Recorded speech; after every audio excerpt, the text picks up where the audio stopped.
Bonjour à tous et bienvenue à notre nouveau studio Domitis. Nous sommes ici à la résidence Galilée de Cergy. Je remercie toute l'équipe de leur accueil. Aujourd'hui, dans ce nouveau studio Domitis, nous parlons de biodiversité et plus précisément de quelle manière, chacun à notre niveau, nous pouvons préserver cette biodiversité. Pour démarrer, j'ai préparé une définition de la biodiversité, le tissu vivant de notre planète. La biodiversité désigne l'ensemble des êtres vivants ainsi que les écosystèmes dans lesquels ils vivent. Et ce terme comprend également les interactions des espèces entre elles et avec leur milieu, autant dire que nous en faisons partie de façon entière.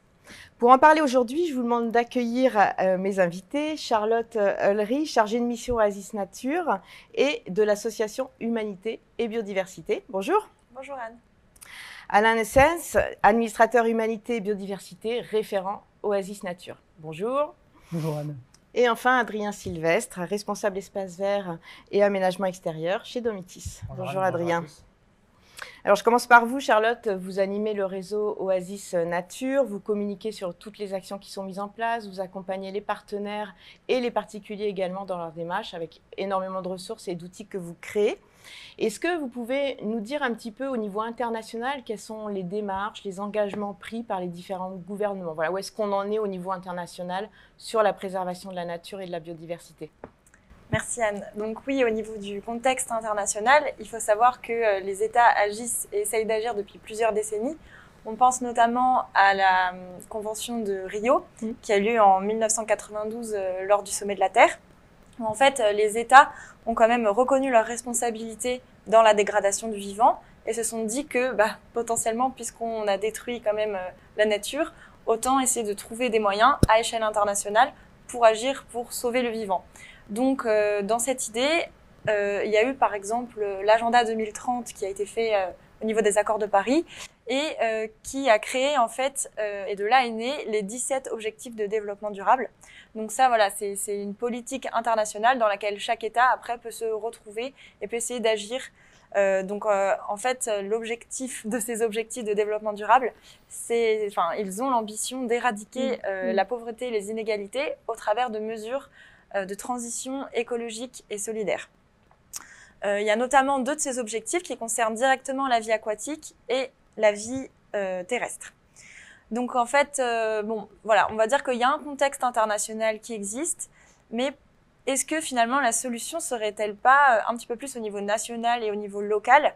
Figurez-vous par exemple qu'en France, il y a 17 millions de gens qui possèdent des jardins, et en fait, cette surface, ça représente 4 fois la surface des réserves naturelles en France. Donc voilà, il y a peut-être une question à se poser au niveau local.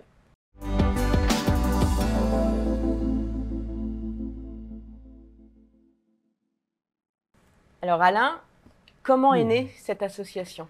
Alors cette association est née en 1976, ça va vous rappeler des souvenirs. Et à l'époque, elle avait un nom différent, elle s'appelait ROC. Elle était présidée par Théodore Monod, le grand scientifique que vous connaissez tous. Et ROC signifiait à l'époque Rassemblement des opposants à la chasse. Il faut dire qu'à l'époque, c'était un peu l'anarchie, qu'il y avait 2,5 fois plus de chasseurs que la date d'aujourd'hui, qu'il n'y avait pas de permis de chasse et que ça posait vraiment un problème au niveau de la protection de la nature. Théodore Monod a conduit cette association jusqu'en 1999, date de son décès. Et c'est ensuite un autre illustre personnage qui s'appelle Hubert Reeves, l'astrophysicien, qui lui a pris le relais. Mais il a décidé de jouer, puisque les choses avaient évolué, une carte un peu plus consensuelle.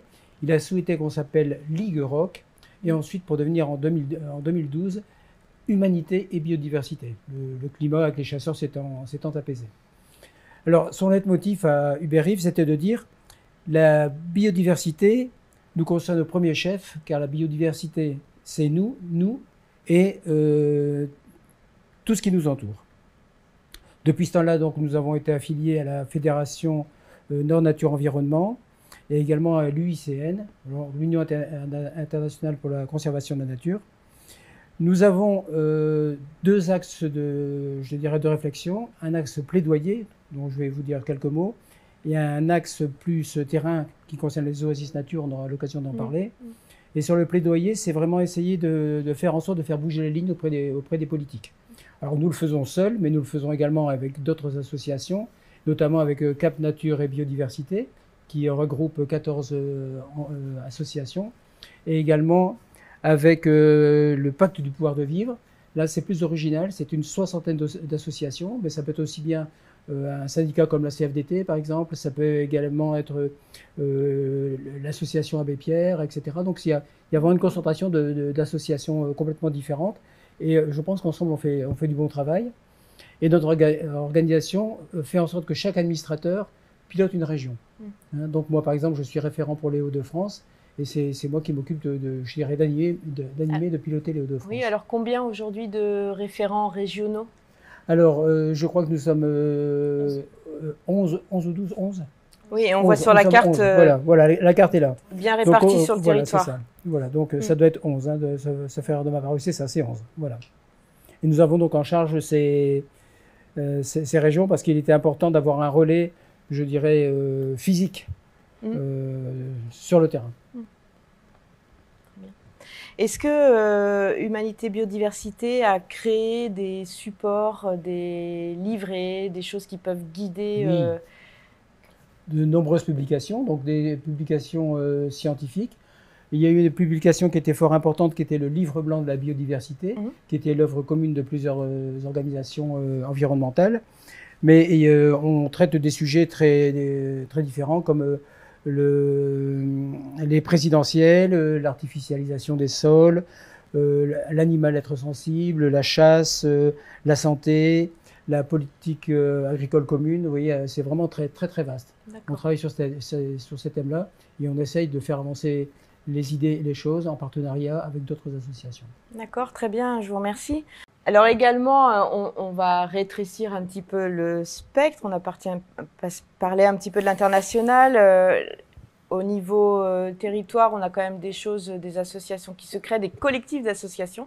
Ça, c'est vraiment intéressant. Et puis, à l'échelle des communes, qu'est-ce qui se passe? Est-ce qu'il y a des initiatives qui sont enclenchées? Alors, c'est-à-dire que les oasis nature, dont on va encore parler tout à l'heure, sont destinées aussi bien aux particuliers qu'aux entreprises, qu'aux collectivités. Donc, forcément, c'est un concept qui les intéresse. Et donc, nous, quand on va voir les collectivités, notamment, et qu'on leur parle des oasis nature, on leur parle également de la trame verte et bleue. Qu'est-ce que c'est que la trame verte et bleue? C'est simple, on a décidé de créer il y a quelques années des parcs nationaux, des parcs régionaux. Tout ça a été un petit peu enfermé. On s'est rendu compte qu'il fallait de la circulation pour que la flore et la faune puissent vivre, se reproduire et donc créer ces corridors écologiques. Donc, en créant ces oasis nature, on aide justement à fortifier ces corridors écologiques. Et comme les maires des communes ou les maires des intercommunalités sont obligés, dans leur plan d'aménagement des sols, de créer ces trames vertes et bleues, eh bien, nous, on arrive, on dit, écoutez, voilà, nos oasis nature participent à ce que vous devez faire, et ça les intéresse, et c'est une porte d'entrée pour pouvoir les aborder et travailler avec eux plus en amont. Alors, au-delà des oasis nature, est-ce que vous avez en tête des mairies particulièrement investies dans la préservation de l'environnement et de la biodiversité? Parce que c'est quand même quelque chose aujourd'hui qui est dans le débat public, et on voit, hein, c'est assez médiatisé quand même, voilà, des actions qui sont de terrain, avec un vrai engagement des mairies. Est-ce que vous avez un exemple à nous donner? Alors, un exemple qui est très connu, tout au moins dans la région, mais sans doute à l'échelon national, c'est l'exemple de la commune de, je retiens jamais son nom. De Saintes. De Grande-Sainte. C'est pour ça que je dis. Avec son maire, Damien Carême, qui maintenant est député européen. Donc, ils ont créé énormément de jardins partagés. Ils ont arboré la ville. Ils ont privilégié les déplacements de méthode douce. L'ensemble des transports en commun sont gratuits sur cette communauté qui va jusque Dunkerque. Et c'est vraiment un exemple qui est à prendre en compte. Il nous montre vraiment la voie. C'est vraiment quelque chose d'assez impressionnant. Bon, les messages passent. Les messages passent. Bon, très bien, merci beaucoup. Maintenant, on va aller voir ce qui se passe dans nos résidences Domitis.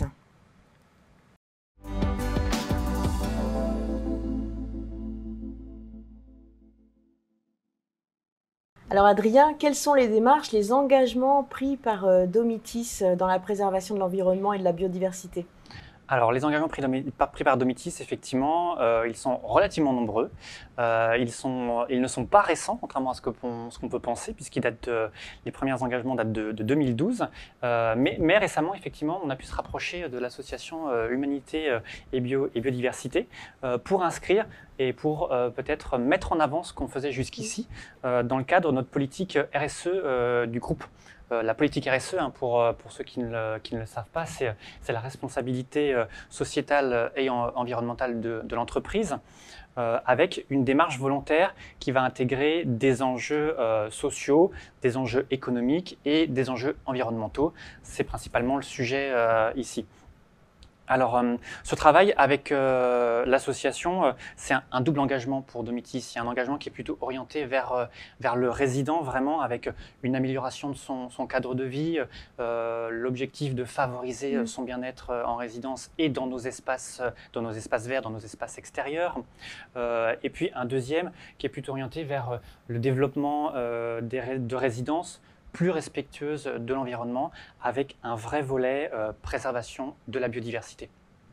Ce qui serait pas mal aussi, c'est de remettre les choses dans leur contexte et de resituer le pôle espace vert et de sa création en 2015, la genèse de ce pôle, à l'initiative de notre directeur général, Frédéric Walter, qui lui-même est très sensible et a une affinité particulière sur ce sujet des espaces verts, avec un objectif à la base de mieux penser les jardins et puis également de mieux peut-être adapter les usages à nos résidents.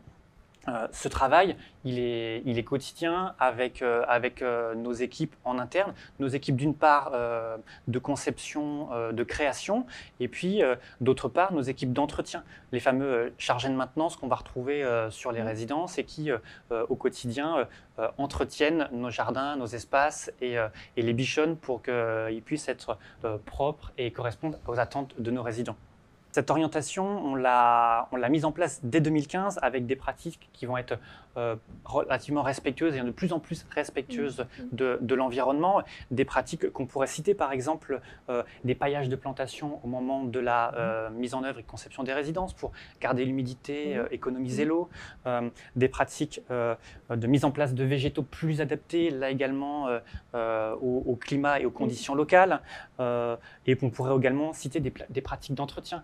De la tonte mulching qui consiste à conserver les déchets sur place et de les broyer finement pour pouvoir amender les sols, ou encore peut-être la mesure peut-être un peu plus phare, ou en tout cas celle qu'on entend aujourd'hui beaucoup parler en interne, mais également dans toutes les communes et municipalités, c'est le zéro phyto. Donc c'est pas de produits chimiques au jardin, à remplacer par des alternatives plus naturelles.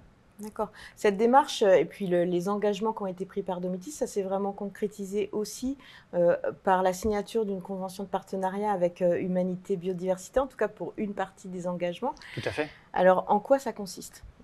Alors, cette démarche, elle a été signée de mémoire, non pas de mémoire, puisqu'en fait je l'ai sur ma fiche, le 26 avril 2021 à Paris, entre Domitis et l'association Humanité Biodiversité, avec deux engagements majeurs pour le groupe. Le premier, c'était la création d'espaces refuges pour la biodiversité, qu'on a cité tout à l'heure, les fameuses oasis nature que Charlotte va nous détailler juste après, où là, l'objectif, c'était vraiment de labelliser nos jardins sur la base du respect de certains critères, afin de pouvoir peut-être apporter à la biodiversité un vrai support pour qu'elle puisse s'y développer. Et puis, un deuxième objectif qui, lui, est plutôt basé sur l'évolution des pratiques dans la conception de nos jardins pour les futures résidences, avec, en l'occurrence, un travail conjoint sur le cahier des charges de conception de nos futurs jardins. Concernant la partie labellisation, l'objectif il est relativement ambitieux. 12 résidences à labelliser en 2021. On a quasiment tenu les objectifs, je pense. 25 résidences supplémentaires en 2022. Et puis, on se prend à arriver de 100% des résidences labellisées à objectif 2025. Allez, soyons ambitieux. Allez. Donc Charlotte et Alain, vous avez du boulot là ? Oui, on va recruter, je pense. Et puis vous allez voyager ? Oui. Oui, Charlotte découvre la France, je pense. Tout à fait.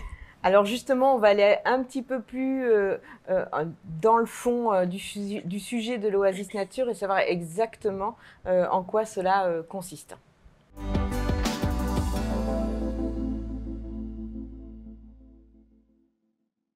Charlotte, que sont exactement les Oasis Nature?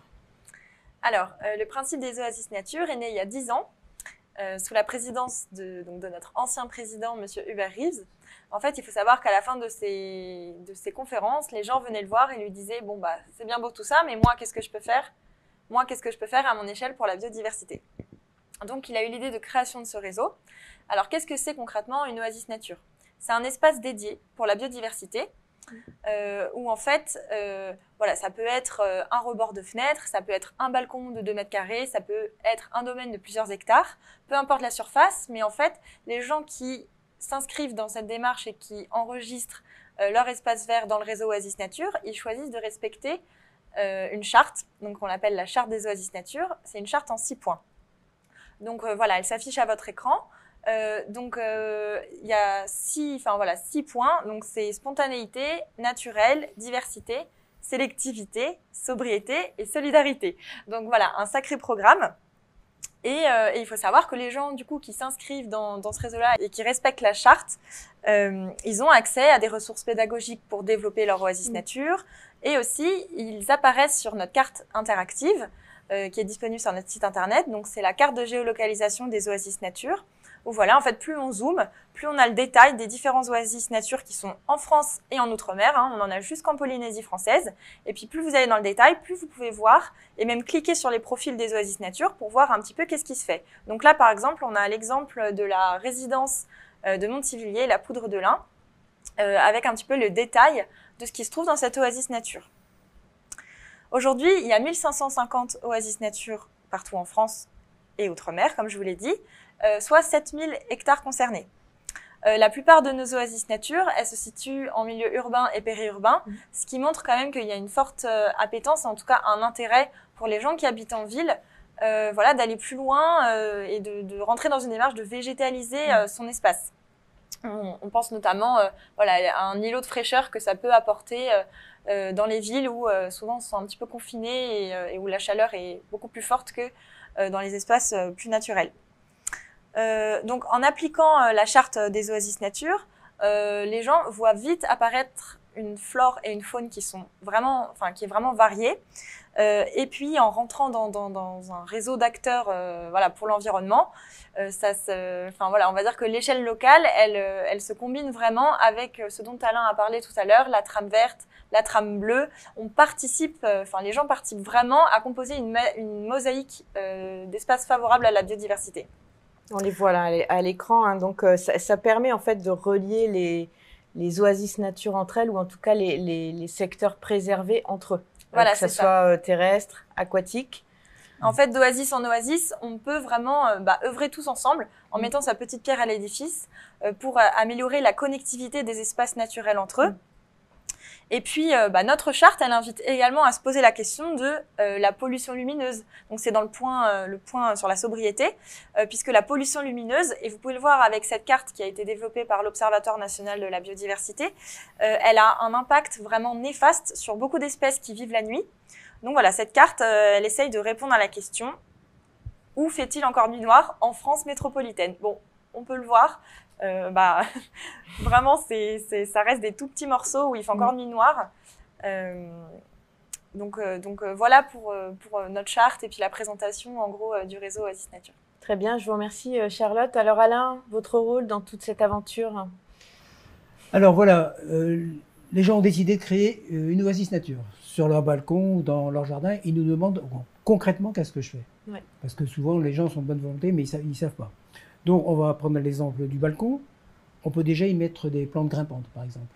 Vous pouvez mettre du chèvrefeuille, vous pouvez mettre du blond doré, vous pouvez mettre une clématite. Ensuite, vous allez mettre des fleurs mellifères. C'est quoi des fleurs mellifères? Ce sont des fleurs qui attirent les papillons, qui attirent les abeilles, toute une population qui est sympathique à voir arriver. Là, vous pouvez mettre des coquelicots, des bleuets, enfin, on a tout ce qu'il faut.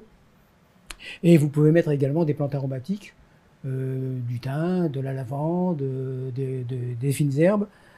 Et à cet usage, nous avons créé un guide végétalisons nos balcons, dans lequel vous avez vraiment tous les détails pour pouvoir créer sur votre balcon une oasis nature. C'est vraiment quelque chose, un outil qui est vraiment fabuleux. Mais vous pouvez également, si vous voulez aller un petit peu plus loin, protéger la faune. Moi, on vous conseille, c'est une petite coupelle d'eau que vous mettez régulièrement sur votre balcon. À partir du moment où les oiseaux vont repérer qu'il y a régulièrement de l'eau là, eh bien, ils viendront et ça va égayer votre balcon.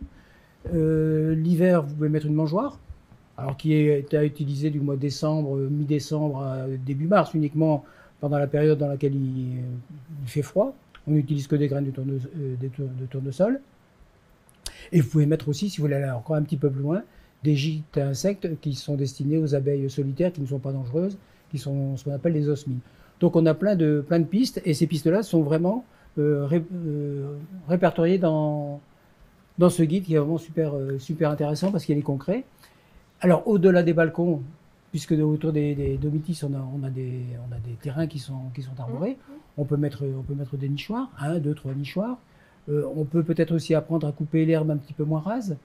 On peut laisser pousser des fleurs sauvages, mais il faut aussi les agrémenter, je pense, avec de la couleur, avec d'autres fleurs. Enfin, tout est à disposition. Nous, on a les banques d'odeurs, on a tout ce que vous voulez, et on est à votre disposition pour agrémenter tout ça pour tout le monde. Oui, merci beaucoup. Justement, on va aller voir un petit peu ce qui se passe en résidence avec les Oasis Nature. Et je vous propose un film qui a été tourné à Vierzon le jour de la labellisation Oasis Nature.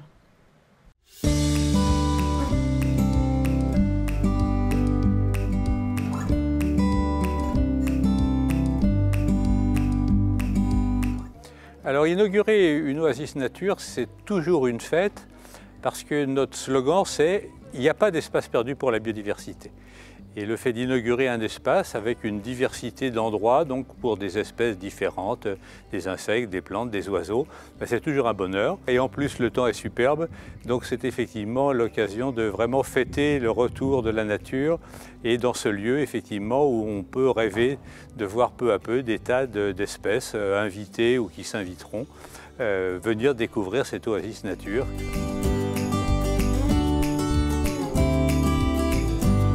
Le projet Oasis Nature a débuté l'année dernière, donc à partir du mois de septembre, à mon souvenir, en lien avec Jean-Paul, mon collègue des Espaces Verts. Le projet, on l'a associé tout simplement au balcon fleuri, donc du coup c'est quelque chose qui se fait tout simplement et les résidents jouent le jeu. Donc, ils nous aident à planter dans les bacs à potager et puis ils nous aident également du coup à s'en occuper, arroser, désherber, etc.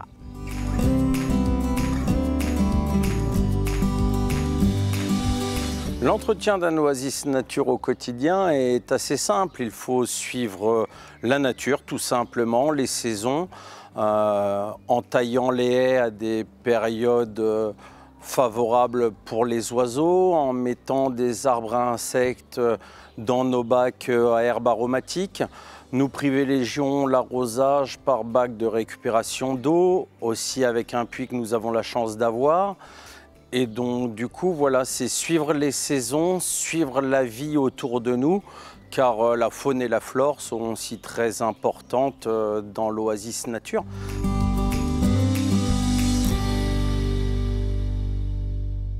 Alors Charlotte, on en est où avec Domitis ? Alors, avec Domitis, aujourd'hui, on a près de 32 résidences qui se sont engagées, voilà, qui se sont inscrites dans le processus de faire partie du réseau.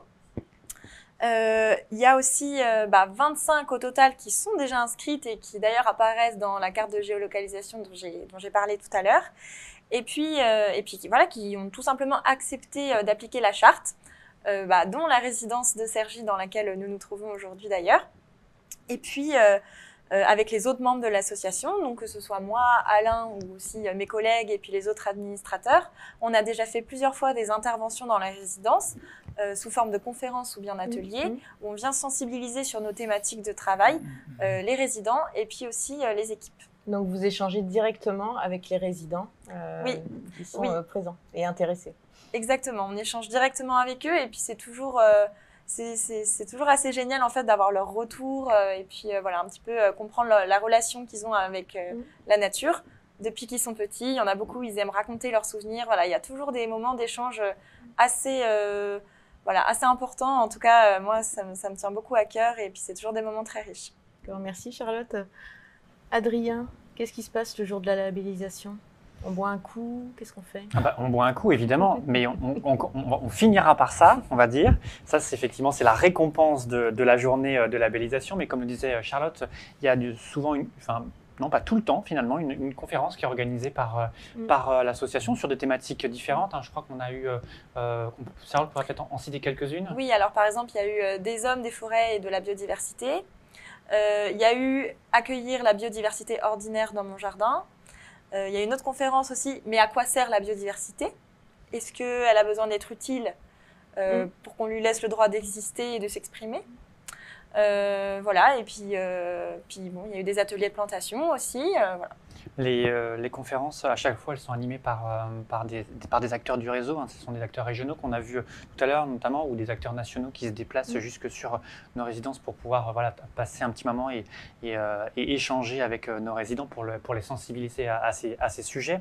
On a également quelques animations. Je crois qu'on avait eu sur la résidence de Perros-Guirec, c'était des plantations de bulbes et puis également des semis de prairies fleuries, me semble-t-il. C'est ça. En fait, on avait fait un parallèle entre planter dans son pot, à mettre sur son balcon, planter dans un pot, et puis après aussi aller semer dans un espace qui ne sera pas tondu et où on laissera la biodiversité s'exprimer, et voir un petit peu ce qui arrive. Donc on avait fait à la fois une semaison et puis à la fois une plantation un petit peu plus ordonnée, on va dire.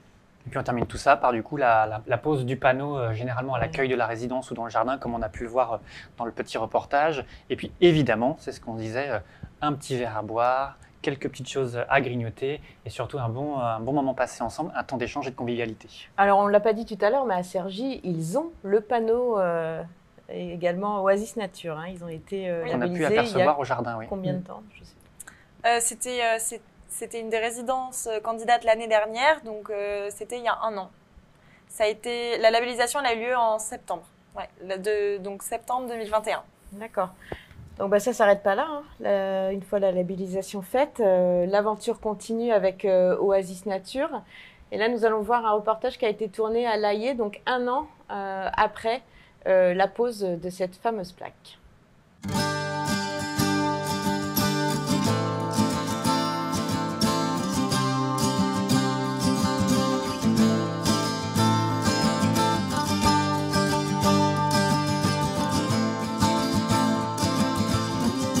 Alors la résidence de l'Aillé a été labellisée Oasis Nature depuis 1 an maintenant et on sent qu'il y a un vrai engouement de la part des résidents et aussi de l'équipe puisque effectivement les animations sont vraiment axées sur le côté biodiversité. On a mis en place des bacs, donc non pas potagers mais fleuris pour les abeilles, etc. On a mis en place des nichoirs à oiseaux pour le comptage des oiseaux avec la Ligue de protection des oiseaux.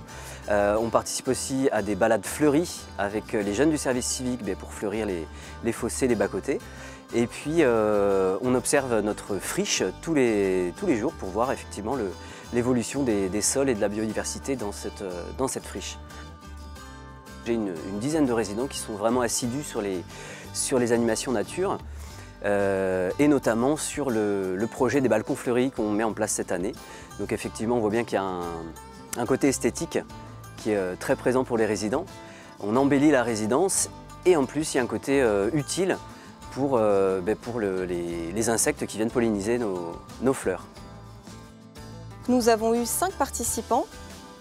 Nous avons constitué un jury composé de l'animateur de la résidence, de moi-même, d'un membre de l'équipe et d'un fleuriste. Donc nous avons évalué les 5 balcons avec des critères bien définis, comme le respect des espèces adaptées à notre environnement, le type d'arrosage, l'utilisation de différents engrais ou alors l'esthétique des différentes plantations.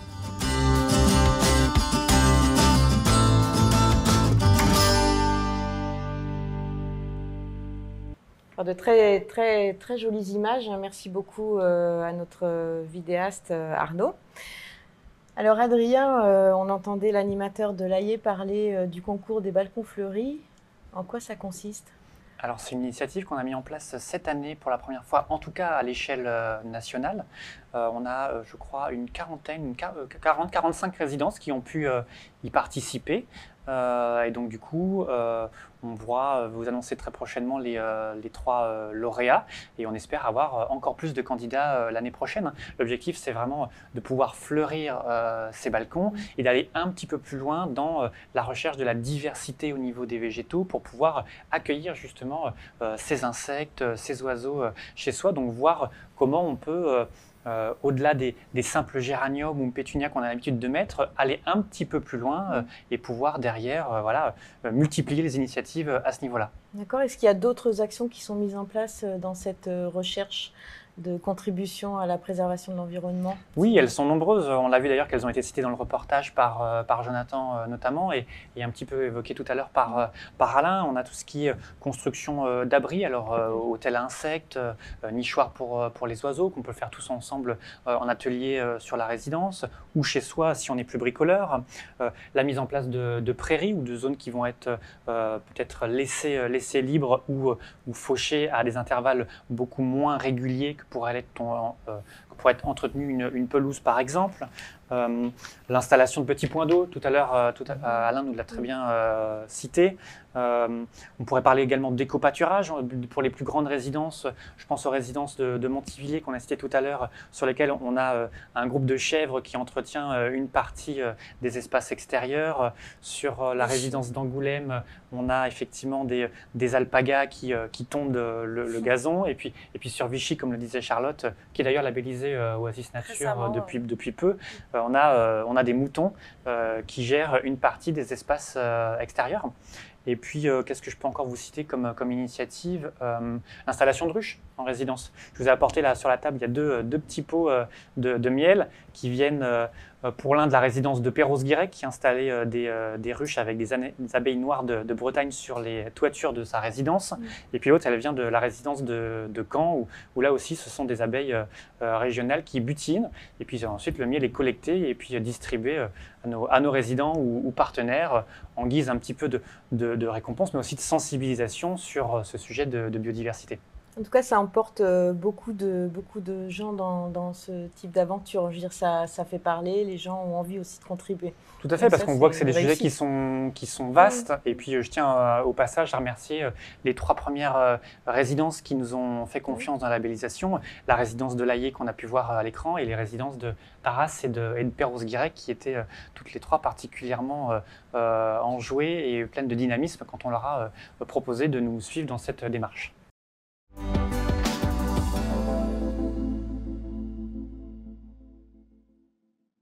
Est-ce que dans le public, vous avez des questions? Oui, je voulais savoir, ici, on a un jardin, bien sûr, mais c'est trop vert pour moi et j'aurais bien voulu avoir moi et tous les résidents, avoir des fleurs. C'est vraiment plus joli d'avoir un jardin, comme on dit. Et de toutes les sortes, hein, vraiment. Mais là, tout à l'heure, j'écoutais monsieur qui parlait aussi des petites cabanes pour les petits oiseaux. Je veux bien, mais nous n'avons pas que des petits oiseaux ici. Malheureusement, je n'ai pas tellement envie d'avoir des pigeons. Pour répondre à votre première question, je suis allé visiter votre jardin que je trouve très beau, très agréable, vraiment. Mais je suis d'accord avec vous, il est un peu vert et ça manque de couleur. Je suis tout à fait d'accord avec vous. Alors là, c'est très simple, on va remédier à ça. On va voir avec Charlotte, on va faire des sélections de graines. Alors il va y avoir des coquelicots, il va y avoir des bleuets, il va y avoir de la julienne des dames, il va y avoir de la monnaie du pape, il va y avoir des claspis, enfin un tas de choses. L'idée, en fait, c'est de faire en sorte que ça fleurisse, je dirais, du mois de mars jusqu'au mois de juillet et même au mois d'août. Ça va dépendre un peu de la sécheresse. Mais ça va être agréable pour l'œil et ça va être également très intéressant pour les papillons et pour les abeilles. Donc ça, c'est vraiment une chose à faire. Et je suis d'accord avec vous, c'est un petit peu... Voilà, on a débuté, on fait des erreurs. Et alors, si on met... Et je réponds à vous tout de suite après, madame. Pour les pigeons, il n'y a pas de problème de nichoir, si vous voulez. Ici, par exemple, dans ce jardin, on peut mettre 2 à 3 nichoirs. Hein, donc, des nichoirs sont destinés en règle générale aux mésanges. Vous avez donc ce qu'on appelle des nichoirs cavernicoles, parce que les mésanges nichent dans des cavités. On fait des trous à 0,26, vous allez voir, c'est très précis, très scientifique. Des trous de 26 mm, de façon à ce qu'il ne puisse y avoir que la mésange bleue. ou un diamètre de 32 mm si on veut que toutes les mésanges puissent venir, c'est essentiellement la mésange charbonnière. Mais en aucun cas, ça ne va intéresser les pigeons. Les pigeons, ce qu'il faut, c'est surtout pas leur jeter de pain, leur jeter de graines. Et si vous donnez à manger l'hiver sur votre balcon, vous mettez uniquement des graines de tournesol, ça ne va pas les intéresser. Voilà. Et vous avez une question, madame? Alors voilà, bon, j'ai des fleurs sur mon balcon qui est bien garni par géranium, des œillets de poète, d'autres fleurs encore. Et je voudrais savoir qu'est-ce que je pourrais mettre d'autres fleurs pour que mon balcon est très ensoleillé. Des plantes qui résistent quoi, au soleil. Une plante qui attire les papillons. Alors Alain, qu'est-ce qu'on peut mettre comme fleurs sur ce balcon ensoleillé? Alors déjà, les fleurs aiment le soleil. Donc c'est plus difficile de trouver des fleurs qui poussent à l'ombre que des fleurs au soleil. Si elles poussent au soleil et qu'il fait vraiment très chaud, à ce moment-là, on humidifie le pot. Moi, ce que je conseille, c'est on peut garder quelques pétunias, quelques géraniums ou quelques œillets de poète ou d'œillets d'âne, mais essayons de diversifier, mettons des bleuets, des coquelicots, enfin des espèces qu'on trouve à l'état sauvage ou qu'on trouvait à l'état sauvage et qu'on ne trouve plus, pour apporter une diversité qui sera favorable à la venue des papillons et des abeilles. Merci beaucoup. Si vous habitez, si vous travaillez en résidence Domitis, n'hésitez pas à nous solliciter si vous souhaitez aller dans cette démarche Oasis Nature et faire partie de ce réseau très vertueux. Alors la biodiversité à l'échelle individuelle, on a déjà pas mal de pistes en fait de ce que l'on peut faire chacun chez soi, sur son balcon notamment. Quand on a juste un rebord de fenêtre, qu'est-ce qu'on fait, Alain? Pour moi vraiment, si vous voulez avoir la vie sur votre balcon, il y a une chose rebord de fenêtre. Un rebord de fenêtre. Ah ben là, si c'est un rebord de fait Alors moi j'ai déjà eu des exemples de bords de fenêtre en région parisienne avec des pots de fleurs qui sont évidemment sécurisés. J'ai déjà vu c'était au 4e étage, un nichoir occupé par des mésanges. Alors je ne dis pas que c'est monnaie courante, mais ça arrive. Mais si tout le monde fleurissait ces bords de fenêtre, ça serait déjà beaucoup plus sympathique, beaucoup plus gai. Et essayer de mettre des variétés qui ne vont pas pousser trop, parce que les bords de fenêtre, ça va être compliqué. Donc il y a un tas de fleurs que vous allez retrouver, j'en fais encore la publicité, pour notre végétalisation de nos balcons, vous allez trouver tous les renseignements. Très bien, merci beaucoup. Je vous remercie infiniment, Charlotte, Alain, Adrien, d'avoir été présents puis d'avoir répondu à toutes les questions et à une partie de nos interrogations sur notre action dans la préservation de la biodiversité. Je remercie également la direction de la résidence Galilée de Cergy et également toute son équipe. On a eu un très bon accueil ici. Merci à vous, les résidents, d'avoir été présents. Merci beaucoup, Delphine, également. Et puis, je terminerai par l'adage de l'association Humanité Biodiversité.